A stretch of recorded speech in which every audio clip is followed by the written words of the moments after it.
Hi friend, இன்றைக்கி ஒரு mini vlog தான் பார்க்க போகிறோம். இன்றைக்கி டே எப்படி போச்சுங்கிறத பார்க்கலாம். அதுக்கு முன்னாடி நம்மளோட சப்ஸ்கிரைபரோட பையன் ஷெஃப்ரினுக்கு 3rd பர்த்டே. ஹாப்பி பர்த்டே தம்பி, காட் பிளஸ் யூமா.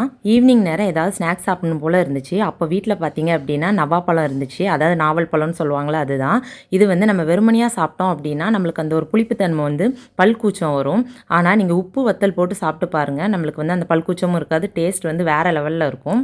யாரெல்லாம் இப்படி சாப்பிட்ருக்கீங்க அப்படிங்கிறத மறக்காமல் கமெண்ட்டில் சொல்லுங்கள். இன்றைக்கி ஒரு சூப்பரான ரெசிபி உங்களுக்கு சொல்லித்தரேன் ஃப்ரெண்ட்ஸ். இது வந்து குயிக்காக செஞ்சிடலாம், அதாவது 2 நிமிஷத்தில் செஞ்சிடலாம். வெயிட் லாஸ்க்கும் ஒரு நல்ல ஃபுட் இது. அதுக்கப்புறம் நம்ம ஹெல்த்துக்குமே ரொம்ப நல்லது, பசங்களும் விரும்பி சாப்பிடுவாங்க. இந்த டிஷ்ஷோட பேர் பார்த்தீங்கன்னா ரோலக்ஸ். இது வந்து எதுக்கு ரோலக்ஸ்னு சொல்கிறேன் அப்படிங்கிறது உங்களுக்கு ஃபைனலாக தெரியும். ஒரு சப்பாத்தி எடுத்துக்கோங்க ஃப்ரெண்ட்ஸ். அந்த சப்பாத்தியை வந்து நல்லா நம்ம ஹீட் பண்ணி எடுத்துக்கணும், அதாவது ஹீட் பண்ணினா நல்லா வேக வச்சு எடுத்துக்கணும்.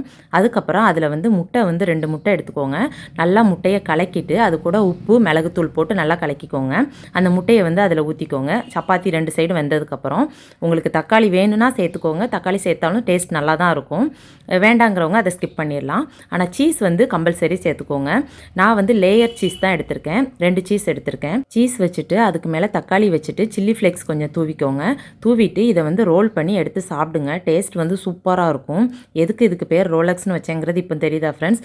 நம்ம ஹெல்த்துக்குமே ரொம்ப நல்லது, நம்ம வெயிட் லாஸ்க்குமே ரொம்ப நல்ல ஃபுட் இது. வீடியோ பிடிச்சிருக்குன்னு நினைக்கிறேன். வீடியோ பிடிச்சா லைக் பண்ணுங்கள், ஷேர் பண்ணுங்கள், மறக்காமல் சப்ஸ்கிரைப் பண்ணுங்கள். அடுத்த ஒரு சூப்பரான வீடியோவில் பார்க்கலாம். பாய்.